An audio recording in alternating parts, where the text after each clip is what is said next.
Welcome to N24 news. ముందుగా headlines చూద్దాం. Hybrid cyber fraud ముఠాలపై అప్రమత్తంగా ఉండాలన్న సజ్జనార్. ఫోన్లా గమనించి చోరీ చేస్తున్నారని హెచ్చరిక. వృద్ధులే టార్గెట్. హైబ్రిడ్ సైబర్ ముఠాలపై సజ్జనార్ అలర్ట్. ఫోన్ చోరీతో బ్యాంకు వివరాలు దుర్వినియోగం కావచ్చని వ్యాఖ్య.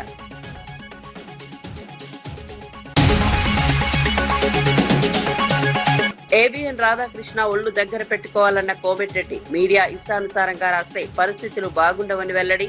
మా గురించి రాసే ముందు వాస్తవాలు తెలుసుకోండని వ్యాఖ్య. తెలంగాణలో ఏ ఛానల్ ఉండదంటూ కోమటిరెడ్డి సంచలన వ్యాఖ్యలు.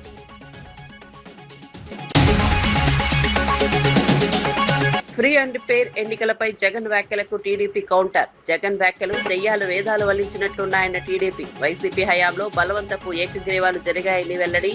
రాబోయే ఎన్నికలు పూర్తిగా ప్రజాస్వామ్యబద్ధంగా ఉంటాయని వ్యాఖ్య.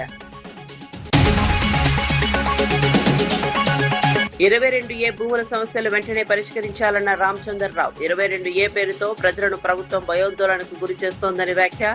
చట్టబద్దమైన భూములను 22A నుంచి తొలగించాలని డిమాండ్. 22A భూములపై సిట్టింగ్ జడ్జితో విచారణ జరపాలని వెల్లడి.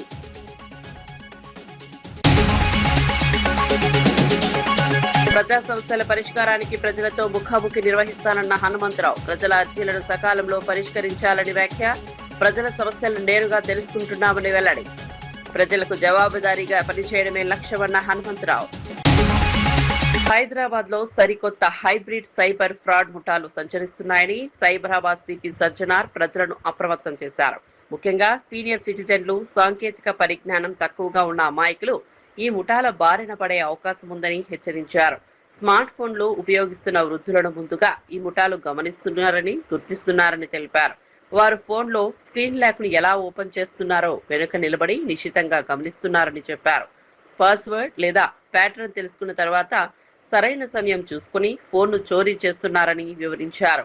ఫోన్ చోరీ అనంతరం వ్యక్తిగత సమాచారం, బ్యాంకింగ్ యాప్లు, ఓటీపీలు, ఇతర సున్నితమైన వివరాలను దుర్వినియోగం చేసే అవకాశం ఉందని పోలీసులు హెచ్చరిస్తున్నారు. అందువల్ల ప్రజలు బహిరంగ ప్రదేశాల్లో మొబైల్ స్క్రీన్ లాక్ను ఇతరులకు కనిపించేలా ఉపయోగించకూడదని సూచించారు. ముఖ్యంగా వృద్ధులు తమ ఫోన్ పాస్వర్డ్లను ఎవరితోనూ పంచుకోకూడదని తెలిపారు. బ్యాంకింగ్ యాప్లకు అదనపు భద్రతా చర్యలు ఏర్పాటు చేసుకోవాలని సూచించారు. ఫోన్ చోరీకి గురైతే వెంటనే పోలీసులకు సమాచారం ఇవ్వడంతో పాటు బ్యాంకింగ్ ఖాతాలను బ్లాక్ చేయాలని అన్నారు. వాళ్ళు చెప్పడంతో వాళ్ళు ఇమిడియట్లీ ఒక స్క్రీన్ ని ఓపెన్ చేయడం జరుగుతుంది. సెకండ్ పద్ధతి ఏం చేస్తారంటే ఓనర్ వెరిఫికేషన్ నాటకం ఆడతారు. వాళ్ళు చాలా మంది వచ్చి అడుగుతున్నారు, మీరే ఓనరా అవునా కాదా అనడానికి మీరు ప్రూవ్ చేయండి, మీ ప్యాటర్న్ చెప్పండి, సో దట్ మనము ఆ ప్యాటర్న్ లేదా పాస్వర్డ్ చెప్తే అది ఓపెన్ అయితే మీదే ఫోన్ అని చెప్పి ధృవీకరిస్తానని చెప్పి వాళ్ళ దగ్గర నుంచి ఆ ఒక ప్యాటర్న్ కావచ్చు, ఒక పాస్వర్డ్ చేసుకున్న తర్వాత మళ్ళీ వాళ్ళు ఏదో అన్లాక్ అయిన తర్వాత మీకే ఇప్పిస్తానని చెప్పి ఒక కండక్టర్ నాటకం ఆడడము. సెకండ్ ఓనర్ వెరిఫికేషన్ నాటకం ఆడి గ్యాలరీలో ఉన్న ఫొటోస్ కావచ్చు, గ్యాలరీస్ లో ఉన్న కాన్ఫిడెన్షియల్ ఇన్ఫర్మేషన్, ఈ నోట్స్ లో బ్యాంక్ డీటెయిల్స్ కావచ్చు, పాన్ కార్డ్ డీటెయిల్స్ కావచ్చు, పాస్వర్డ్స్ కావచ్చు, ఈ వాట్సాప్ చాట్ లో కూడా చాలా మంది పెట్టడంతో వాళ్ళు యాక్సెస్ రావడం జరుగుతుంది. ఆ కాన్ఫిడెన్షియల్ ఇన్ఫర్మేషన్ లో వాళ్ళు రకరకాల మన యాప్స్ ఉన్న ఫోన్ పే యాప్స్ కావచ్చు, గూగుల్ పే యాప్స్ కావచ్చు, పేటిఎం యాప్స్ ని ఓపెన్ చేసి యూపీఐ పిన్స్ ని రీసెట్ చేసి మళ్ళీ ఫోన్ లో అక్కడ ఉన్న వాళ్ళ అకౌంట్ లో ఉన్న డబ్బులంతా వాళ్ళు మళ్ళీ వాళ్ళ అకౌంట్ కి ట్రాన్స్ఫర్ చేసుకుంటారు. అట్లానే కొంతమంది తెలివిగా బెట్టింగ్ యాప్స్ కావచ్చు, లేదంటే గేమింగ్ యాప్స్ కావచ్చు, డిజిటల్ వ్యాలెట్స్ కూడా అమౌంట్ మళ్ళించి అక్కడి నుంచి కూడా అమౌంట్ వాళ్ళు డ్రా చేస్తారు. అట్లానే కొంతమంది మ్యూల్ అకౌంట్స్ కూడా అమౌంట్స్ ట్రాన్స్ఫర్ చేసి అక్కడి నుంచి కూడా వాళ్ళు డబ్బులు విత్డ్రా చేసుకొని కూడా వాళ్ళు ఈ సైబర్ ఫ్రాడ్ లో ఇన్వాల్వ్ కావడం జరుగుతుంది. ఈ సామాన్య నేరం కాదు, ఇది ఒక చాలా ఆర్గనైజ్డ్ గా జరుగుతుంది. ఇది ఫస్ట్ వాళ్ళు ఒక రద్దీ ప్రదేశ్ లో ఎవరెవరు బక్రాలు ఉన్నారు, ఎవరెవరు విక్టిమ్స్ ఉన్నారు వాళ్ళంతా ఐడెంటిఫై చేస్తారు. అక్కడ పోయిన తర్వాత ఐడెంటిఫై చేసిన తర్వాత అక్కడే పక్కన ఉన్న ఒక ఇంకోటి మనిషి చెప్పి ఫోన్ ని దొంగతనం చేస్తారు. తర్వాత ఫోన్ ని ఇంకోటి వాళ్ళకి హ్యాండ్ ఓవర్ చేస్తారు. ఆనే కొంచెం మాయ మాటలు చెప్పడానికి చాలా ఎక్స్పర్ట్ ఉంటారు. ఆనే మభ్య పెట్టి ఒక టెక్నికల్ నాలెడ్జ్ ఉన్న వాళ్ళు, సో ఆనే పర్సన్ కూడా ఉంటారు. ఆనే బ్యాంకింగ్ యాప్స్ ద్వారా ట్రాన్స్ఫర్ చేయడానికి, అక్కడి నుంచి మళ్ళీ క్యాష్ ని విత్డ్రా చేయడానికి ఒక మనిషి ఉంటారు. సో ఇది ఒక traditional crime. Plus modern crime అంటే సైబర్ క్రైమ్ ఇన్వాల్వ్ చేసి ఒక హైబ్రిడ్ సైబర్ ఫ్రాడ్ ముఠా ఇది. మీకు అలాంటి కాల్స్ వస్తే మీరు ఎవరు కూడా మీరు చెప్పొద్దు. పోలీస్ కంప్లైంట్ ఇస్తానని చెప్పి పోలీస్ లిస్ట్ కూడా ఇది తీసుకురావాలి. చెప్పిన చాలా మంది ఈ ఒక కాన్ఫిడెన్షియల్ ఇన్ఫర్మేషన్ ని గ్యాలరీలో పెట్టడం జరుగుతుంది. పెట్టుకోవద్దని చెప్పి మీకు మరి కోరుతున్నాను. ఆడపిల్లలు వాళ్ళు కావాల్సిన కొన్ని ప్రైవేట్ ఫోటోస్ కూడా పెట్టుకొని కూడా వాళ్ళు మోసపోయిన సందర్భాలు కూడా ఎక్కువ ఉన్నాయి. సిమ్ ని బ్లాక్ చేయండి అని చెప్పి ఇమీడియట్లీ కాల్ చేయాలి. ఒకసారి సిమ్ బ్లాక్ అయిపోతే ఆయన ఏం చేయలేరు. ఈ సిఐఆర్ పోర్టల్ కూడా మన ఇన్ఫర్మేషన్ ఇస్తే మనం ఎక్కడ ఫోన్ ట్రేస్ అయ్యే అవకాశం ఉంటుంది. ఎవరెవరు మీ సర్వీస్ ప్రొవైడర్ ఉన్నారు వాళ్ళందరూ కూడా ఫోన్ చేసి సర్వీసెస్ ని ఆపేయండి అని చెప్పి మీరు ఇమీడియట్లీ ఒక మెసేజ్ ఇవ్వడమా, వాళ్ళు ఫోన్ చేసి చెప్పడమా మీరందరూ కూడా చేయాలని చెప్పి కోరుతున్నాను. మీ అమౌంట్ ఎవరో విత్డ్రా చేస్తున్నారంటే ఇమీడియట్లీ ప్లీజ్ డైల్ 1930 ఇమీడియట్లీ 1930కి ఫోన్ చేయాలని చెప్పి కోరుతున్నాను. లేదంటే cybercrime.gov.in కి తెలియచేయాలని చెప్పి కోరుతున్నాను. సీనియర్ సిటిజన్స్ ని ప్లస్ వృద్ధుల్ని, మహిళల్ని, అమాయక ప్రజల్ని, నాలెడ్జ్ తక్కువ ఉన్న వాళ్ళు ఎవరెవరు ఈ స్మార్ట్ ఫోన్ వాడుతున్నారు, ఇప్పుడు నార్మల్ ఫోన్ అయితే స్మార్ట్ ఫోన్ ఎవరు వాడుతున్నారు వాళ్ళనే వీళ్ళు టార్గెట్ చేస్తున్నారు. ఈ 4 ఫోన్స్ మనం రికవర్ చేయడం జరిగింది. మొత్తం స్మార్ట్ ఫోన్స్ 25 లక్షల పైన మోసం చేయడం జరిగింది. Cyber crime officials, CCS officials, మన డిసిపి చైతన్య నేతృత్వంలో టీమంతా చాలా వర్కౌట్ చేసి వాళ్ళు ఒక ముఠాగా ఏర్పాటు చేసి పబ్లిక్ మోసం చేస్తున్నారు. సో మీ డబ్బులు కానీ మీ ఫోన్ పోతే మీరు మీ బ్యాంక్ ఖాతా కూడా ఖాళీ కావచ్చు అని చెప్పి ఒక మనసులో పెట్టుకొని ఇమీడియట్లీ పోలీసుకి కంప్లైంట్ చేయండి. అట్లానే 1930 కూడా కంప్లైంట్ చేయాలని చెప్పి ప్రజలకు అందరూ కూడా కోరుతూ మీరందరూ కూడా అప్రమత్తంగా ఉండాలని చెప్పి హైదరాబాద్ సిటీ పోలీస్ తరఫు నుంచి కోరుతున్నాను. Thank you. జై హింద్. ఏబిఎన్ రాధాకృష్ణపై కాంగ్రెస్ నేత ఎమ్మెల్యే కోమటిరెడ్డి రాజగోపాల్ రెడ్డి తీవ్ర వ్యాఖ్యలు చేశారు. తన గురించి, తమ రాజకీయ వ్యవహారాల గురించి మీడియా సంస్థలు ఇష్టానుసారంగా రాయడం సరికాదని అన్నారు. రాధాకృష్ణ కొంచెం ఒళ్ళు దగ్గర పెట్టుకుని మర్యాదగా ఉంటే మంచిదని హెచ్చరించారు. ఆంధ్ర మీడియా ఛానళ్లు తమకు ఎలాంటి సర్టిఫికేట్ ఇవ్వాల్సిన అవసరం లేదని స్పష్టం చేశారు. తమ గురించి వార్తలు రాసే ముందు వాస్తవాలను పరిశీలించుకోవాలని సూచించారు. లేదంటే పరిస్థితులు బాగుండవని హెచ్చరిక ధోరణిలో వ్యాఖ్యలు చేశారు.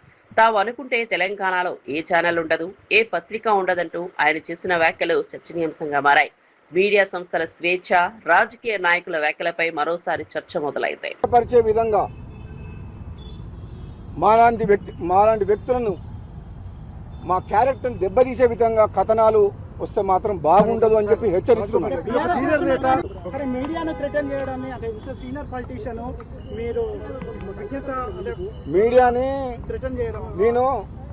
మీడియా అంటే నాకు గౌరవం ఉంది, జర్నలిస్టులు అంటే గౌరవం ఉంది. కానీ మీడియా ముసుగులో తెలంగాణలో మాలాంటి రాజకీయ నాయకుల్ని కించపరిచే విధంగా, మా వ్యక్తిత్వాన్ని దెబ్బతీసే విధంగా ఏదైనా ఆంధ్ర మీడియా ఛానళ్ళు వాళ్ళ మీడియా ముసుగులో మమ్మల్ని బలహీనపరిచే విధంగా ప్రయత్నం చేస్తే మాత్రం మంచిది కాదు అని ఎవరికి చెప్తున్నంటే, ఎవరైతే చేస్తారో అందరికి చెప్పట్లేదు. అందరు మీడియా వాళ్ళు చెడ్డ వాళ్ళు అంటలేను, కానీ ఎవరెవరు చేస్తుండ్రు, కొందరు వ్యక్తుల గురించి పనిచేస్తారు వాళ్ళు. కొందరు వ్యక్తిని బలంగా తయారు చేసేందుకు నిజాయితీ పరులైన నాలాంటి వ్యక్తులను కూడా బలహీనపరిచే విధంగా కొన్ని ప్రయత్నాలు జరుగుతున్నాయని మన ఏబిఎన్ ఛానల్ స్టోరీ చూసిన తర్వాత నాకు అర్థమైంది. అందుకని చెప్తున్నా, చాలా కేర్ఫుల్గా ఉండండి. అలాంటి ఛానళ్ళు మాకు కావాలంటే 100 ఛానల్ పెట్టగలిగే శక్తి మాకుంది. ఏబిఎన్ కాదు, ఏబిఎన్ లాంటి ఛానళ్ళు, ఆంధ్రజ్యోతి లాంటి పేపర్లు కావాలంటే 100 పెడతాం. మేమే వాళ్ళ మీద డిపెండెంట్ లేవు. తెలంగాణ కొట్లాడి సాధించుకున్నాం. ఇంకా ఆంధ్ర మీడియా మీద డిపెండ్ అయ్యి తెలంగాణ రాజకీయ నాయకులు ఎవరు పనిచేయట్లేదు. మాకు మీ సర్టిఫికేట్, మాకు మీ ఆంధ్ర మీడియా ఛానల్ మాకు సర్టిఫికేట్ కూడా చేయాల్సిన అవసరం లేదు. తెలంగాణ ఉద్యమం చేసి ఉద్యమం ఉన్న వాళ్ళ జోలికి ఎవరైనా వస్తే బాగుండదని చెప్తున్నా. తెలంగాణ కోసం కొట్లాడలేదు. కాంగ్రెస్ పార్టీ ఎంపీగా నేను కూడా కొట్లాడినా. ఆ రోజు తెలంగాణ ఉద్యమం చేసింది ఎవరు? పార్లమెంట్లో కొట్లాడింది ఎవరు? పేర్ ఎన్నికలు జరిగితే అన్ని తవ్వవేనని వైఎస్ జగన్ చేసిన వ్యాఖ్యలపై తెలుగుదేశం పార్టీ తీవ్రంగా స్పందించింది. జగన్ వ్యాఖ్యలు దెయ్యాలు వేదాలు వెల్లించినట్లుగా ఉన్నాయని టీడీపీ విమర్శించింది. వైఎస్ఆర్సీపీ పాలనలో జరిగిన పంచాయతీ ఎన్నికల్లో అక్రమాలు, దాడులు, దౌర్జన్యాలు, బలవంతపు ఏకగ్రీవాలు జరిగాయని ఆరోపించింది. గత ఎన్నికల్లో ప్రజాస్వామ్య విధానాలను పట్టించుకోకుండా అధికారాన్ని ఉపయోగించుకున్నారని టీడీపీ నేతలు మండిపడ్డారు. రాబోయే స్థానిక సంస్థల ఎన్నికలు మాత్రం పూర్తిగా ప్రజాస్వామ్యబద్ధంగా, చట్టబద్ధంగా నిర్వహిస్తామని స్పష్టం చేశారు. ప్రజలు తమకు నచ్చిన అభ్యర్థికి స్వేచ్ఛగా ఓటు వేసే పరిస్థితులు కల్పిస్తామని చెప్పారు. ఎన్నికల ప్రక్రియలో ఎలాంటి అక్రమాలకు తావు లేకుండా అధికారులు చర్యలు తీసుకోవాలని కోరారు. గ్రామ స్థాయిలో రాజకీయ పోటీ ఉన్నప్పటికీ హింసకు చోటు ఉండకూడదని టీడీపీ పేర్కొంది. గత అనుభవాలను దృష్టిలో పెట్టుకుని ఎన్నికల నిర్వహణలో కట్టుదిట్టమైన భద్రతా ఏర్పాట్లు చేయాలని సూచించింది. అధికార పార్టీగా ప్రజాస్వామ్యాన్ని కాపాడే బాధ్యత తమపై ఉందని తెలిపింది. జరిగినా నీకు టికెట్ కట్ అన్నాడు. మరి మీరు ముఖ్యమంత్రిగా ఉండగా ఏమీ ప్రజారంజక పరిపాలన చేశారని? మీరు అప్పటికి సంవత్సరం కూడా అవ్వలేదు ముఖ్యమంత్రి అయి పంచాయతీ ఎన్నికలు జరిగే నాటికి. ఇన్ని ఏకగ్రీవాలు ఎక్కడి నుంచి వస్తాయి? చెబుతూ ఉన్నా, పొంగనూరు నియోజకవర్గం ఘనత వహించిన నియోజకవర్గం 85 పంచాయతీలుంటే 85 ఏకగ్రీవం అయినాయి.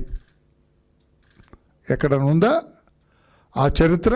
భారతదేశంలో మొత్తం లేదన్న రాష్ట్రంలో ఉందా?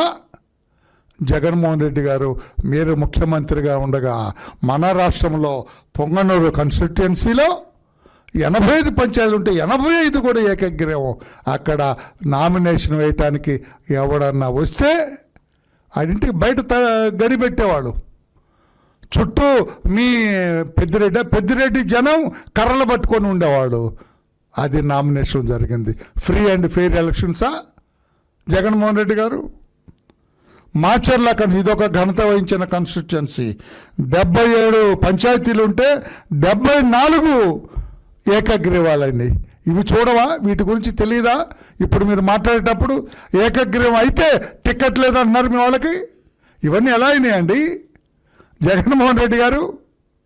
అందుకే మిమ్మల్ని అంటాను, మీరు రాజకీయ అవగాహన రాహిత్యులు అని అన్నాను. ఇవి నిన్న కూడా మీరు నిరూపించుకున్నారు. నాకు అట్టే రాజకీయం తెలియదని మీరే చెబుతున్నారు. రాజకీయం తెలిస్తే మీ 85 గ్రామ పంచాయతీలు ఉంటే 85 ఎట్లా అవుతాయి నామినేషన్లు? 1,30,00,000 సభ్యత్వం కలిగిన తెలుగుదేశం పార్టీ కాముగుందా పోటీ ఎన్నికలకు పోకుండా?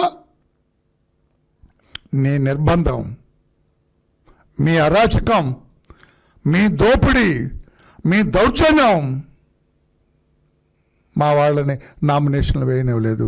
ఫ్రీ అండ్ ఫెయిర్ ఎలక్షనా మీరు చేసింది మిస్టర్ జగన్మోహన్ రెడ్డి? ఇంకొకటి తీస్తున్నా, శ్రీకాళహస్తి 121 పంచాయతీలు అయితే 71 పంచాయతీలు ఏకగ్రీవమైనాయి. చంద్రగిరి ఇదొకటి 72కి 34. పులివెందుల మీ కాన్స్టిట్యుయెన్సీ మిస్టర్ జగన్మోహన్ రెడ్డి 108 గ్రామాలుంటే 90 పంచాయతీల్లో ఏకగ్రీవమైనాయి. మనగానపల్లి కర్నూలులో 102 ఉంటే 46 ఏకగ్రీవాలని. ఎట్లా? మొత్తం 476, 8 నియోజకవర్గాల్లో 476 పంచాయతీలు ఏకగ్రీవాలైతే ఈ రోజున ఏదో మీరు ఎన్నికలు ఫ్రీ అండ్ ఫెయిర్ మేనర్లో జరిపించినట్టు రేపు చంద్రబాబు గారు ఫ్రీ అండ్ ఫెయిర్ మేనర్లో భూభారతి 22A జీవోల పేరుతో తెలంగాణ ప్రభుత్వం ప్రజలను భయోందోళనకు గురి చేస్తుందని తెలంగాణ బీజేపీ రాష్ట్ర అధ్యక్షుడు ఎన్ రామచంద్రరావు ఆరోపించారు. 22A నిషేధిత జాబితాలో భూములు ఉండటంతో అనేక మంది భూ యజమానులు ఇబ్బందులు ఎదుర్కొంటున్నారని తెలిపారు. బాధితుల సమస్యలను ప్రభుత్వం వెంటనే పరిష్కరించాలని డిమాండ్ చేశారు. చట్టబద్ధమైన హక్కులు ఉన్న భూములను 22A జాబితా నుంచి తొలగించి ఫ్రీ హోల్డ్ చేయాలని కోరారు. భూముల రికార్డుల విషయంలో ప్రభుత్వం స్పష్టమైన విధానాన్ని ప్రకటించాల్సిన అవసరం ఉందన్నారు. నిషేధిత జాబితాలో భూములు చేర్చడం వల్ల రిజిస్ట్రేషన్లు, క్రయ విక్రయాలు నిలిచిపోతున్నాయని చెప్పారు. దీంతో సాధారణ ప్రజలు కార్యాలయాల చుట్టూ తిరగాల్సిన పరిస్థితి ఏర్పడుతోందని విమర్శించారు. భూ వివాదాలు, అక్రమాలపై సమగ్ర విచారణ జరగాలని కోరారు. ఈ వ్యవహారంపై సిట్టింగ్ జడ్జితో జ్యుడిషియల్ విచారణ జరిపించాలని రామచంద్రరావు డిమాండ్ చేశారు. Bharatiya Janata party judicial enquiry చేయమని చెప్పి డిమాండ్ చేస్తూ ఉన్నాం. మొన్న కూడా మా మహేష్ రెడ్డి గారు, రాజేంద్ర గారు కూడా మాట్లాడారు దీనిపైన. వారు కూడా చాలా తప్పకుండా అసెంబ్లీలో వారు రేస్ చేస్తారు. కానీ ఇప్పుడు ప్రజలకు ఇమ్మీడియట్గా ఊరట ఉండాలంటే వీటన్నిటినీ ఒకసారి మొత్తం ఫ్రీ హోల్డ్ చేసేయాలి. రెండోది, ఒక సిట్టింగ్ చేసుకుని జ్యుడిషియల్ ఎంక్వైరీ పెట్టాల్సిన అవసరం ఉన్నది. బీఆర్ఎస్ ప్రభుత్వం దగ్గర నుంచి ఈ ప్రభుత్వం దాకా 2018 నా ప్రాంతంలో తీసుకొచ్చిన ధరని, దాని తర్వాత ఇప్పుడు భూభారతి 2025, ఈ 2 పీరియడ్లో జరిగినటువంటి ఒక ఏదైతే మొత్తము ల్యాండ్ అమ్మకాలు, కొనకాలు గవర్నమెంట్ ల్యాండ్ ఏది ఏది ఎవరి ల్యాండ్ ఎక్కడ ఉన్నది అనేది ఇప్పుడు మీరు తీసుకువస్తే దాన్ని మళ్ళీ తేనె చెట్టే కదిలించినట్టు అవుతుంది. కాబట్టి యాజ్ ఇట్ ఈస్గా ఉంచి దీన్ని ఫ్రీ హోల్డ్ చేస్తే తప్ప ప్రజలకు న్యాయం జరగదు. మీరు ఏ ఉద్దేశంతో తీసుకొచ్చారో భూభారతి మాకైతే అర్థం కావట్లేదు. కేవలం ప్రభుత్వం ల్యాండ్ రావాలి, అది అమ్మాలే, ప్రభుత్వాన్ని నడపాలి, ఇదే ఒక ఉద్దేశం ఈరోజు ప్రభుత్వానికి కనబడతా ఉంది. ల్యాండ్ రేట్లు పెంచుకుంటూ పబ్లిక్ ల్యాండ్ గుంజుకుంటూ దాన్ని గవర్నమెంట్ ల్యాండ్ కింద డిక్లేర్ చేసి అది ఆక్షన్లో పెట్టి మొత్తం ప్రభుత్వానికి ఈ విధంగా మీరు ఖజానా నింపుకునే ప్రయత్నం చేస్తున్నారు. ప్రభుత్వాలు బిజినెస్ చేయకూడదు, ప్రభుత్వాలు రియల్ ఎస్టేట్ చేయరు, ప్రభుత్వాలు ప్రజా సంక్షేమం చూస్తారు. కానీ ఈ ప్రభుత్వం మొత్తం రియల్ ఎస్టేట్ చూస్తున్నది, ప్రజా సంక్షేమం గాలికి వదిలేసింది. నేరుగా తెలుసుకుని పరిష్కరించేందుకు కాంగ్రెస్ ప్రభుత్వం ప్రజలతో ముఖాముఖి కార్యక్రమాలు నిర్వహిస్తోందని ప్రభుత్వ సలహాదారు వి హనుమంతరావు తెలిపారు. కార్యక్రమంలో భాగంగా ప్రజల నుంచి నేరుగా అర్జీలను స్వీకరించారు. అనంతరం నిర్వహించిన ప్రెస్ మీట్ లో ప్రజా సమస్యల పరిష్కారానికి ప్రభుత్వం చేపడుతున్న చర్యలను వివరించారు. ముఖ్యమంత్రి రేవంత్ రెడ్డి మహాత్మా జ్యోతిబా పూలే ప్రజాభవన్లో ప్రజావాణి కార్యక్రమాన్ని నిర్వహిస్తున్నారని తెలిపారు. అదేవిధంగా టీపీసీసీ అధ్యక్షుడు మహేష్ కుమార్ గౌడ్ ఆధ్వర్యంలో ఇందిరాభవన్, గాంధీ భవన్ వేదికలుగా ప్రతి వారం ప్రజలతో ముఖాముఖి కార్యక్రమాలు నిర్వహిస్తున్నామని చెప్పారు. ప్రజలు తమ సమస్యలను నేరుగా నాయకుల దృష్టికి తీసుకొచ్చే అవకాశం ఈ కార్యక్రమాల ద్వారా కలుగుతోందన్నారు. అర్జీలను సంబంధించిన అధికారులకు పంపించి పరిష్కారానికి చర్యలు తీసుకుంటున్నామని తెలిపారు. ప్రజలకు ప్రభుత్వ కార్యాలయాల చుట్టూ తిరిగే పరిస్థితి తగ్గించడమే లక్ష్యమని చెప్పారు. అధ్యక్షుడు ఆయన కూడా అక్కడనే కాదు, కాంగ్రెస్ పార్టీలో కూడా ప్రతి మంత్రి వారానికి ఒకరు రావాలనే ఆలోచనతో అందరినీ పిలవడం జరుగుతుంది. వాళ్ళు వచ్చి వాళ్ళ బాధలు చెప్పుకుంటున్నారు. కొందరు పనులు అవుతున్నాయి, కొందరు పెండింగ్ లో ఉంటున్నారు. పెండింగ్ లో అంటే ఇమీడియట్ గా గవర్నమెంట్ వాళ్ళు కొన్ని కేసులు, కొన్ని కోర్టులో కేసు ఉన్నప్పుడు దాని మీద ఏం చేయలేని పని. కొందరికి కలెక్టర్లకు అధికారాలు ఉన్నాయి, కొన్ని కోర్టుల కేసున్నా వాళ్ళు పేద ప్రజల గురించి వాళ్ళు లాయర్లు పెట్టుకోలేరు. కాబట్టి అలాంటి కేసులు కూడా గవర్నమెంట్ కూడా కొట్లాడాలనేది నా ఉద్దేశం. శ్రీ సత్యసాయి జిల్లాలోని గోరంట్ల మండలం చెట్ల మొరంపల్లి గ్రామంలో మంత్రి సవిత పలు అభివృద్ధి కార్యక్రమాలను ప్రారంభించారు. 2 కోట్ల రూపాయల విలువైన రహదారి నిర్మాణ పనులకు శంకుస్థాపన చేశారు. అలాగే కొత్తగా నిర్మించిన గోరంట్ల బైపాస్ రోడ్డును ప్రారంభించారు. ఈ సందర్భంగా ఏర్పాటు చేసిన బహిరంగ సభలో మంత్రి సవిత వైఎస్ఆర్సీపీ అధినేత వైఎస్ జగన్ పై విమర్శలు చేశారు. అభివృద్ధిపై చర్చకు రావాలని జగన్ కు సవాల్ విసిరారు. కూటమి ప్రభుత్వం గ్రామీణ ప్రాంతాల్లో మౌలిక వస్తువుల అభివృద్ధికి ప్రాధాన్యత ఇస్తోందని చెప్పారు. రహదారులు, త్రాగునీరు, ఇళ్ల నిర్మాణం వంటి అంశాలపై ప్రభుత్వం దృష్టి సారించిందన్నారు. అక్టోబర్ నుంచి కొత్త పెన్షన్లు, ఇళ్లు, ఇంటి స్థలాలు మంజూరు చేస్తామని మంత్రి ప్రకటించారు. అర్హులైన లబ్ధిదారులను గుర్తించి సంక్షేమ పథకాలు అందిస్తామని తెలిపారు. గ్రామాల్లో అభివృద్ధి పనులను వేగవంతం చేయాలని అధికారులను ఆదేశించారు. రోడ్ల నిర్మాణంతో ప్రజలకు రవాణా సౌకర్యం మెరుగుపడుతుందని అన్నారు. గోరంట్ల బైపాస్ రహదారి అందుబాటులోకి రావడంతో వాహనదారులకు ప్రయాణ సమయం తగ్గుతుందని చెప్పారు. జెట్ కావచ్చు, మరి పరిశ్రమలు కూడా మొత్తం రాయలసీమ వైపే చూస్తున్నాయి. 3 కిలోమీటర్లు 700 కోట్లతో శతవేగంగా పనులు కూడా జరుగుతున్నాయి. గోరెంట్ల ఊర్లేకపోకుండా బైపాస్ హైవే కనెక్టివిటీ కూడా ఈ రోజు ఓపెన్ చేయడం కూడా జరిగిందన్న విషయం కూడా తెలియజేస్తున్నాం. ఒక పక్క జలకళ, ఒక పక్క హైవే కనెక్టివిటీ, మనకు బెంగళూరు దగ్గరగా, ఇంటర్నేషనల్ బెంగళూరు ఎయిర్పోర్ట్ దగ్గరగా ఉండటం వల్ల, ఎయిర్పోర్ట్ కనెక్టివిటీ కూడా ఉండటం వల్ల ఈ రోజు మనకు పరిశ్రమలు, కియా లాంటి పరిశ్రమలు, కియా అనుబంధ సంస్థలు, బెల్ కావచ్చు, ఫైటర్ జెట్ కావచ్చు, మరి పరిశ్రమలు కూడా మొత్తం రాయలసీమ. యాదాద్రి భువనగిరి జిల్లాలో సాగు, త్రాగునీటి సమస్యల పరిష్కారం కోసం సిపిఎం ఆధ్వర్యంలో పెద్ద ఎత్తున ఉద్యమానికి సిద్ధమవుతున్నట్లు రాష్ట్ర కమిటీ సభ్యుడు కొండమడుగు నరసింహ తెలిపారు. ప్రాజెక్టుల పూర్తి, మూసీ మురికి నీటికి ప్రత్యామ్నాయంగా గోదావరి జలాల సాధన కోసం ప్రజలు ఊరువాడ కదలాలని పిలుపునిచ్చారు. ఈ నెల 29, 30, 31 తేదీల్లో పాదయాత్ర నిర్వహించి 31న మహాధర్నా చేపట్టనున్నట్లు తెలిపారు. బస్వాపూర్, గంధమల్ల, చర్లగూడెం వంటి బహుళార్థక ప్రాజెక్టుల పనుల నిధుల కొరతతో ఏళ్లుగా పెండింగ్ లో ఉన్నాయని చెప్పారు. ప్రభుత్వం తగిన నిధులు కేటాయించి పనులను త్వరగా పూర్తి చేయాలని డిమాండ్ చేశారు. పిల్లాయపల్లి కాలువ పనులు కూడా నిధుల విడుదలలో జాప్యం కారణంగా అర్ధాంతరంగా నిలిచిపోయాయని తెలిపారు. పెండింగ్ పనులను వెంటనే పూర్తి చేయాలని కోరారు. కాళేశ్వరం నీటిని శామీర్పేట చెరువులోకి తీసుకొచ్చి మినీ రిజర్వాయర్ ఏర్పాటు చేసి అక్కడి నుంచి పిల్లాయపల్లి కాలువకు గోదావరి జలాలను అందించాలని సూచించారు. మూసి మురికి నీటి వల్ల మండల ప్రజలు అనారోగ్య సమస్యలను ఎదుర్కొంటున్నారని ఆవేదన వ్యక్తం చేశారు. ప్రజలకు పరిశుభ్రమైన గోదావరి జలాలు అందించాల్సిన అవసరం ఉందన్నారు. నిర్వాసితులకు ఇవ్వవలసిన డబ్బులు ఇవ్వకపోవడం వల్ల పూర్తి స్థాయి నిర్మాణం జరగలేదు. గంధమల్ల కొన్ని నిధులు వచ్చినాయి తప్ప పనులు ఇంకా కూడా ప్రారంభం కాని పరిస్థితి ఉన్నది. అదేవిధంగా మునుగోడు ప్రాంతానికి ఉపయోగపడే శివన్నగూడెం ప్రాజెక్టు కూడా పూర్తి కాలేదు, నిర్వాసితుల డబ్బులు రాలేదు. అదేవిధంగా రాచకొండ ఎత్తిపోతల పథకానికి ప్రభుత్వం ఒక ప్రకటన కూడా చేయలేదు. ఈ జిల్లాలో చాలా కీలకంగా ఉపయోగపడుతున్న పునాదిగాని కాలువ, పిలాయిపల్లి కాలువ, ధర్మారెడ్డిపల్లి కాలువ ఇంకా పెండింగ్లో ఉన్న పరిస్థితి ఉంది. మూసి జలాలతో పోచంపల్లి ప్రాంతం, ఒలిగొండ ప్రాంతం, రామన్నపేట ప్రాంతం చాలా ఇబ్బందులు ఎదుర్కొంటూ ఉన్నారు. రైతులు ఇబ్బందులు పడుతూ ఉన్నారు, ప్రజలు ఇబ్బందులు పడుతూ ఉన్నారు.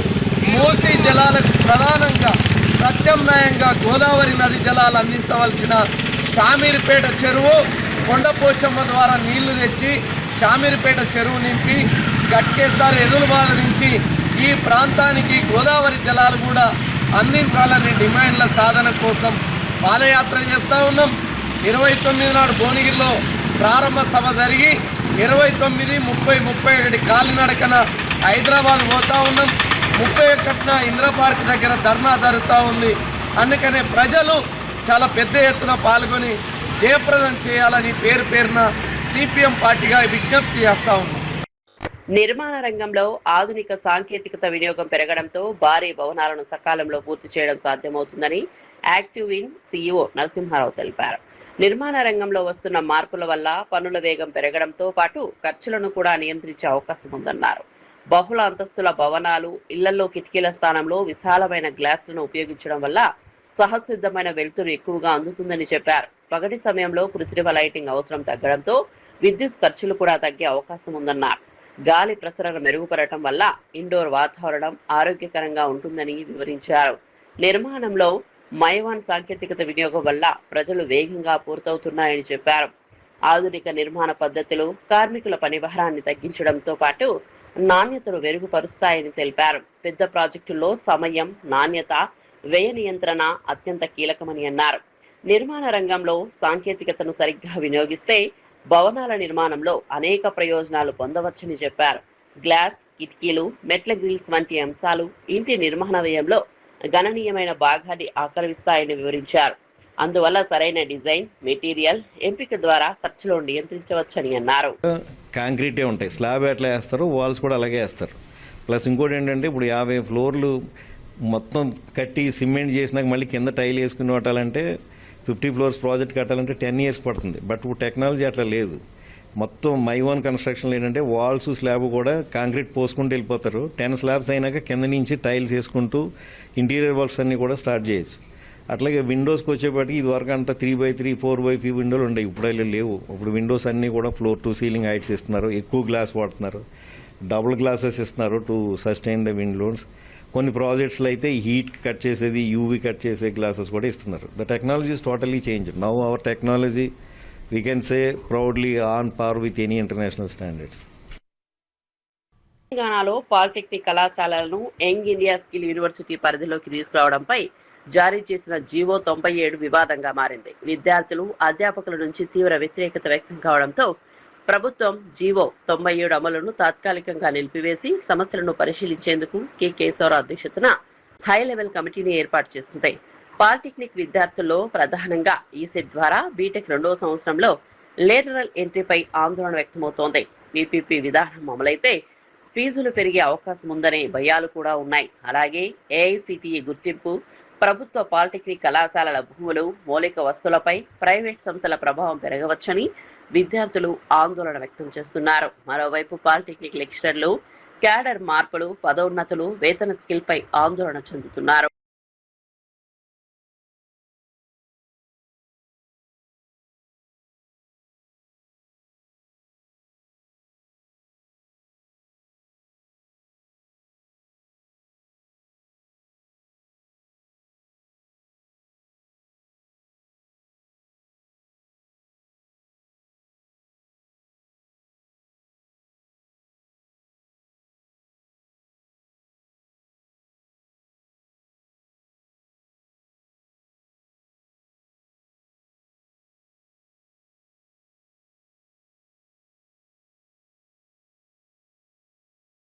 నాగార్జునసాగర్ ప్రాజెక్టులో పుష్కలంగా నీరు ఉన్నప్పటికీ ఎడమ కాలువకు సాగునీటిని విడుదల చేయడం లేదని బీఆర్ఎస్ నాయకుడు వంటెద్దు నరసింహారెడ్డి ఆరోపించారు.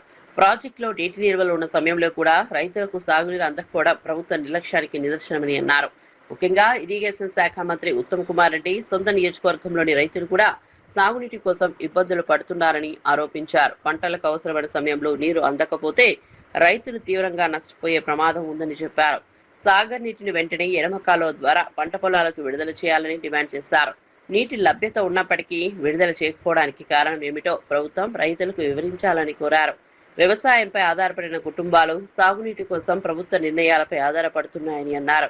ఆలస్యం చేస్తే పంటలు ఎండిపోయే పరిస్థితి వస్తుందని హెచ్చరించారు. అట్లా నడిపిండు 11 విడతలుగా ఎన్నడూ కూడా. ఇప్పుడు ఒక ఉదాహరణ మీకు చెప్పాలి. టెయిల్ ఎండ్ అంటే తోడకలు తీస్తా అని చెప్పింది కేసీఆర్ గారు. నాగార్జున సాగర్ కింద ఏ అధికారైనా మళ్ళీ ఇంకొకసారి నా దగ్గరకు వచ్చి ఇది టెయిల్ ఎండ్ సార్ ఇది పారదు అంటే మాత్రం తోడకలు తీస్తా అని చెప్పిండు. టెయిల్ ఎండ్ అనేది లేకుండా చేసి నాగార్జున సాగర్ మొత్తం కూడా ఎన్నడూ లేని విధంగా రాజవరం లిఫ్ట్ కాంచి మొదలు పెడితే కోదాడ వరకు లాస్ట్ వరకు కూడా మునగాల దాటిన తర్వాత నీళ్ళు ఇచ్చినమాట వాస్తవం కదా. 510 ఉన్నప్పుడు కేసీఆర్ గారు నీళ్ళు ఇచ్చినా జగదీశ్వర రెడ్డి గారు ఇచ్చినా మీరు చెప్పండి. 510 ఉన్నప్పుడు ఇచ్చినప్పుడు 535 ఉంటే మీరు ఎందుకు ఇవ్వలేకపోతున్నారు? మీరు రైతుల పక్షంగా ఉంటే 510 ఉన్నప్పుడు 516 ఉన్నప్పుడు ఇచ్చినాం, 524 ఉన్నప్పుడు ఇచ్చినాం, 530 ఉన్నప్పుడు కూడా ఇచ్చినాం. అట్టడుగుంటే కూడా ఇచ్చిండు. అక్కడ జగదీశ్వర రెడ్డి గారు కేసీఆర్ గారు రిక్వెస్ట్ చేసి పంపించారు, రైతులందరికీ పారిచ్చినాం. ఇవాళ మీకు ఏ రోగం పుట్టిందని అడుగుతున్న ఉత్తమ్ కుమార్ రెడ్డి. నువ్వు ఏం మనిషివో నాకు చెప్పు. ఇప్పుడు నువ్వు నీళ్ళ శాఖ మంత్రిగా ఉంటే హుజూర్ నగర్ రైతులు ఏమనుకుండ్రు? అయ్యా మనోడే నీళ్ళ శాఖ మంత్రి అయిండు, ఎవరికి వచ్చినా రాకున్నా మాకు వస్తాయనుకో హుజూర్ నగర్ ప్రజలు. ఏమొచ్చింది లాస్ట్కు? నువ్వు నీళ్ళ శాఖ మంత్రి అయి సాధించింది ఇక్కడ రైతులకు ఇప్పుడు మొత్తం కూడా నోళ్ళలో మట్టి కొట్టినావు నువ్వు. ఈ ప్రశ్నకు కాంగ్రెస్ నాయకులు ఉత్తమ్ కుమార్ రెడ్డి గారు జవాబు చెప్పాలి. నెక్స్ట్ సీఎం కూడా నేనే అని చెప్తా ఉన్నారు సార్. మరి అలాంటి వ్యక్తి ఆంధ్ర ప్రభుత్వంలోనే బాగుండే, ఆంధ్ర ప్రభుత్వంలో మరి నీళ్ళు వచ్చినాయి ఆయన మాట ఈయన మాట్లాడు. కోమటిరెడ్డి ఏమో రైతు బంధు అడిగితే చెప్పు తీసుకొని కొడతాను ఆయన మాట్లాడుతున్నాడు. ఈ మంత్రుల వైఖరి ఎట్లా చూడాలండి? సాగర్ ఆయకట్టు అంతా కూడా కాంగ్రెస్ పార్టీకి ఓట్లు వేశారు, కాంగ్రెస్ పార్టీ ఎమ్మెల్యేని గెలిపించారు. ఇప్పుడు రైతాంగం ఏ ఆలోచన చేయాలి? ఇప్పుడు రైతాంగం మొత్తం కూడా చైతన్యం అయిపోయినారు.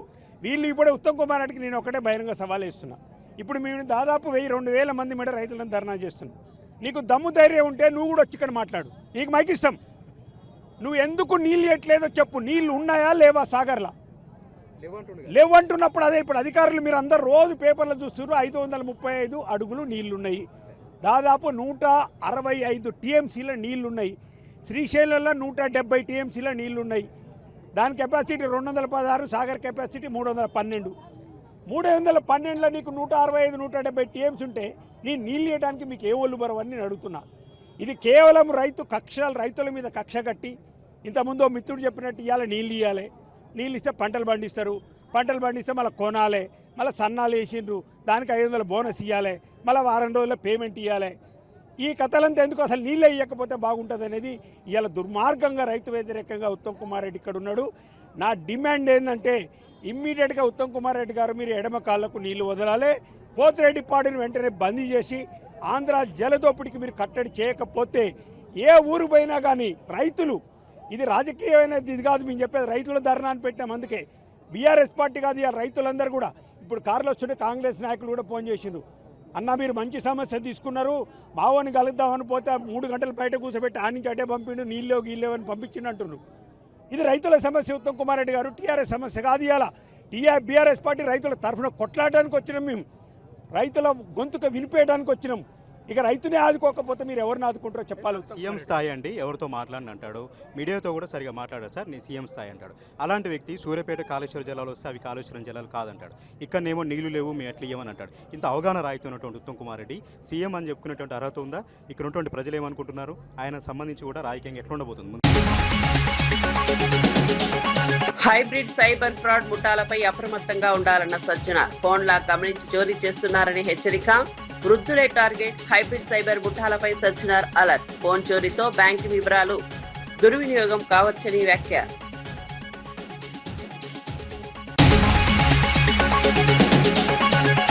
ఏబిఎన్ రాధాకృష్ణ ఒళ్లు దగ్గర పెట్టుకోవాలన్న కోమటిరెడ్డి. మీడియా ఇష్టానుసారంగా రాస్తే పరిస్థితులు బాగుండవని వెల్లడి.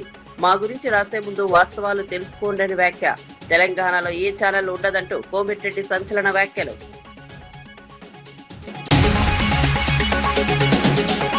ఫ్రీ అండ్ ఫెయిర్ ఎన్నికలపై జగన్ వ్యాఖ్యలకు టీడీపీ కౌంటర్. జగన్ వ్యాఖ్యలు దెయ్యాలు వేదాలు వల్లించినట్లున్నాయన్న టీడీపీ. వైసీపీ హయాంలో బలవంతపు ఏకగ్రీవాలు జరిగాయని వెల్లడి. రాబోయే ఎన్నికలు పూర్తిగా ప్రజాస్వామ్యబద్ధంగా ఉంటాయని వ్యాఖ్య.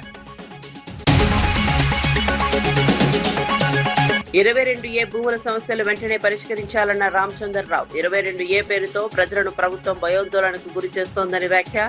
చట్టబద్దమైన భూములను 22A నుంచి తొలగించాలని డిమాండ్. 22A భూములపై సిట్టింగ్ జడ్జితో విచారణ జరపాలని వెల్లడి.